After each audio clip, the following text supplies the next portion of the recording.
Good evening. Thank you for joining us tonight for our 18 News digital exclusive State of the Virus. Now, this week we continue to see cases of COVID-19 decline across our region, but the rollout of a vaccine continues to move slowly, leaving a lot of questions left about how to get that vaccine. And today we're joined by Dr. Jeremy Lux, the chair of Arnott's Department of Emergency Medicine. Thank you for joining us, doctor. Thanks for having me.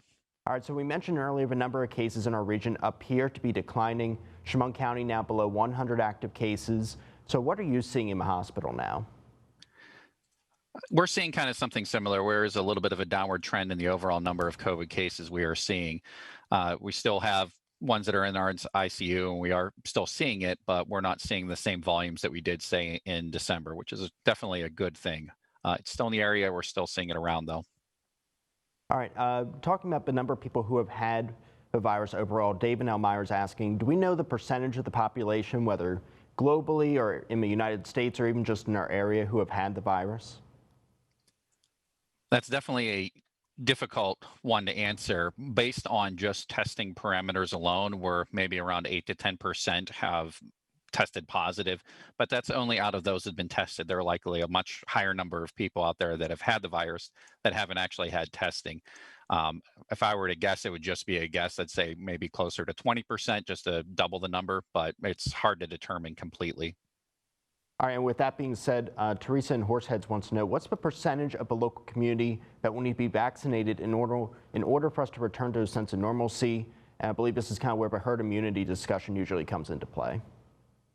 Right. For something as contagious as this virus, herd immunity requires about 94% of the population to be immunized, or at least to have a resistance against it, just because of the level of contagiousness that this virus has.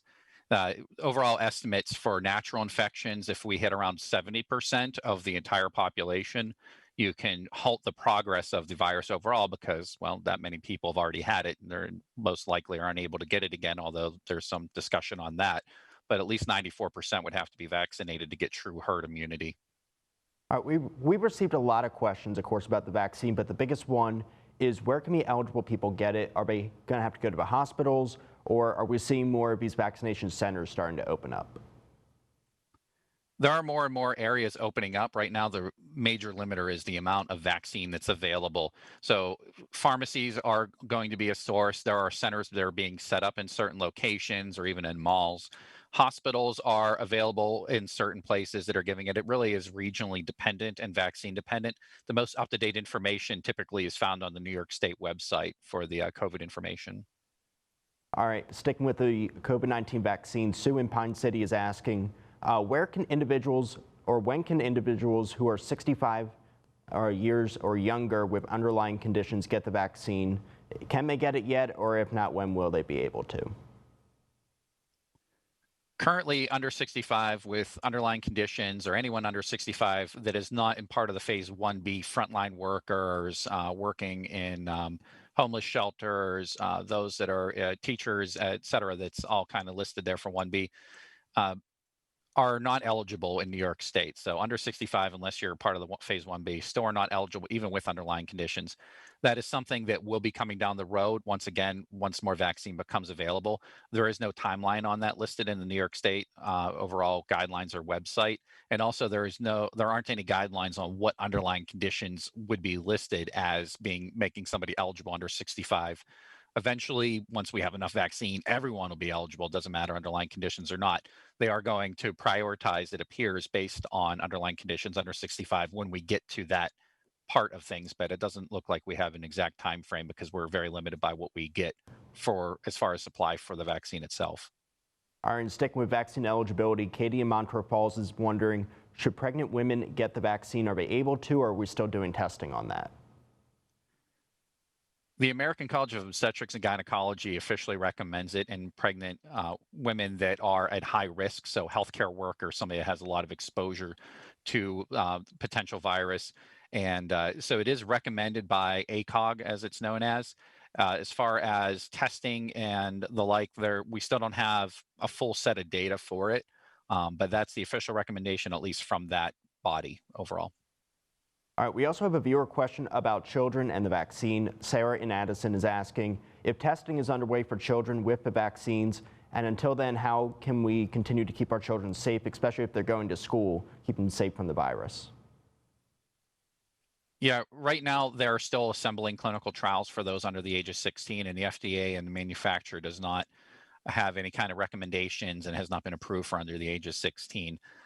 That is, again, more to come as we get more data, more information, more vaccine, but they don't have any recommendations for that at this time. As far as staying safe, it's the same practices we've been doing since the spring, trying to keep a distance, wearing the mask, and just limiting those exposures, good hand washing, good hand hygiene.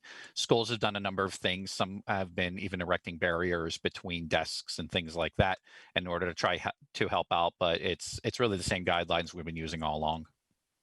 All right, that's great to know. Drew in Odessa now has a question asking, do we know how long these COVID-19 shots are effective for? Or again, is that just something that we're going to have to see play out down the road? We're going to have to see how it plays out. Early estimates say they would conservatively say probably a year, but we don't know. We can say it's at least 4 months because we have 4 months of data, but from the clinical trials. But beyond that, we're not really sure as far as how long it will be effective for. Okay. And in Northern Tier, Nick in Blossburg is asking, do we know how long people should wait after having COVID before they get the vaccine? The quick answer to that is when you're no longer symptomatic, although a lot of recommendations are putting it maybe 14 days after your symptoms have completely resolved. There are some others that are recommending to wait longer than that just so that other people can get the vaccine because you probably have an aspect of immunity for a minimum of 90 days after you've had the virus itself. There's no inherent danger in getting it sooner than that, except for you want to have your immune system fully recovered from the virus itself before you get the vaccine so that you can get an appropriate response to that. That's why they're recommending at least no symptoms or maybe even 14 days after symptoms resolve. All right, Dr. Lux, we have another question from a viewer. Bill in Elmira wants to know, do we know about how long after receiving the vaccine it takes for that vaccine to reach its peak effectiveness? Yes, the first dose of the vaccine, it rests roughly about 2 to 3 weeks. You would get the peak effectiveness from the first dose, and the second dose another 2 to 3 weeks after that. The first dose can confer up to 50% of protection against the virus itself. The second dose can go up to 94, 95% protection against the virus. So definitely not just completely in the clear right after you get the shot that day. You need a little bit of time for your immune system to ramp up and create a response. And the second dose, which is kind of a booster, will boost that immunity even further. We've seen reports about these variants of the virus spreading around the world. Now Moderna is working on a booster shot to prevent these variants. What do we know about first the variants, and then what do we know about this booster shot that Moderna is now working on? So the three primary variants that we know about are one from Brazil, one from the UK, and one from South Africa. And the different variants, what they are is they're mutations in certain parts of the virus itself. One variant type makes it more contagious overall, and both the South Africa and the UK version have that, where just it's more contagious. The one from South Africa actually has maybe the potential to be a little bit more dangerous as far as how virulent or how much it can impact your body. And that's one of the things that they're watching very closely with WHO and the CDC.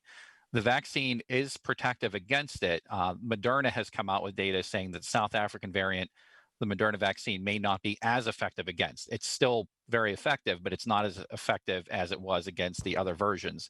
And so they're recommending down the road, at least, they don't know exact time frame, to maybe get a third shot, a booster that will help with conferring some additional immunity as those variants start to ramp up and become more prevalent in areas. As far as in our area, they've not identified the South African variant anywhere in the United States except for down in it's either North or South Carolina. It's down in the Carolinas, and not a large number of cases. The UK variant has been found in New York State interspersed, even for people that have not had any known contact with anyone that could have come from the UK.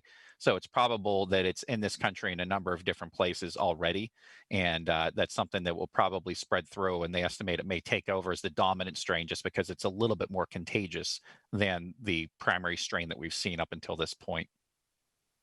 And where do we stand now on the Johnson Johnson and the AstraZeneca vaccine? When do we expect those to receive the proper clearances?